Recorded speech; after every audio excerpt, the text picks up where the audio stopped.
Beef ഞായറാഴ്ച മാത്രമേ മേടിക്കുന്നത്. 1/2 കിലോ ഇറച്ചിയാണ് വീട്ടിൽ മേടിക്കുന്നത്. ഞായറാഴ്ച പള്ളിയിൽ നിന്ന് അപ്പൻ 1/2 കിലോ ഇറച്ചി മേടിച്ചോണ്ട് വരുമ്പോൾ നമുക്കൊരു സന്തോഷമുണ്ട്. ഏതാ അപ്പൻ ബീഫ് കൂട്ടില്ല, ബാക്കി എല്ലാവരും കഴിക്കും. പക്ഷേ ഈ 1/2 കിലോ ഇറച്ചി ഞാൻ ആർക്കുണ്ട്, ഈ ആരും ബിരുദക്കാരും ചിലപ്പം കാണും. മുടിയാൻ വേണ്ടിയിട്ടൊക്കെ പറഞ്ഞു. അപ്പോൾ അമ്മച്ചി എന്താ വെച്ചാൽ ചില ഉരുളക്കിഴങ്ങ് സവോളയും കൂട്ടും. കൂട്ടിയിട്ട് ഒരു പെരളം കറി വെക്കും. രാവിലെ സ്കൂളിൽ കൊണ്ടുപോകാൻ ആ ചോറിൻ്റെ അറ്റത്ത് അമ്മച്ചി ആ സ്നേഹം കൊണ്ട് ചില കരിഞ്ഞ ഒലത്തിറച്ചിയില്ലേ, തേങ്ങാക്കത്തോടു കൂടി ശകലം മൂലയ്ക്ക് വെച്ചേക്കും. ഏതാ തലേദിവസത്തെ ബാക്കിയാ. ഇന്നൊക്കെ അങ്ങനെയാണോ? ഇന്നൊക്കെ ഓരോരുത്തർ മേടിക്കും 4-5 കിലോ ഇറച്ചി ഒരാഴ്ച മേടിച്ചിട്ട് അങ്ങ് തിന്നുക. മറ്റേത് കൊതിക്കുന്ന ഒരു കാലമില്ലേ, ഈ കൊതിച്ച് ജീവിച്ചവരെല്ലാം അതിനോടൊരു വില കൽപ്പിക്കും. കൊതിക്കണം നമ്മൾ. എനിക്ക് പറയുന്നത് ഇന്നത്തെ ജനറേഷൻ്റെ ഏറ്റവും വലിയ പറയില്ല, ലഹരിക്കൊക്കെ അടിമയാണെന്ന് പറഞ്ഞത്.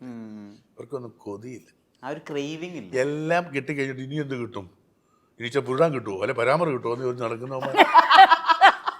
എല്ലാം ഉണ്ടേ, എല്ലാം എന്താ കിട്ടാത്ത, എല്ലാം ഷവർമ മറ്റേത് മറിച്ചത് എല്ലാവരും കുത്തിക്കയറ്റി കൊടുത്തു. അവിടെ നിന്ന് മറ്റേത് കാർഡ് മറ്റേത് മറിച്ചത് ചെയ്തു. കൊതിയില്ല.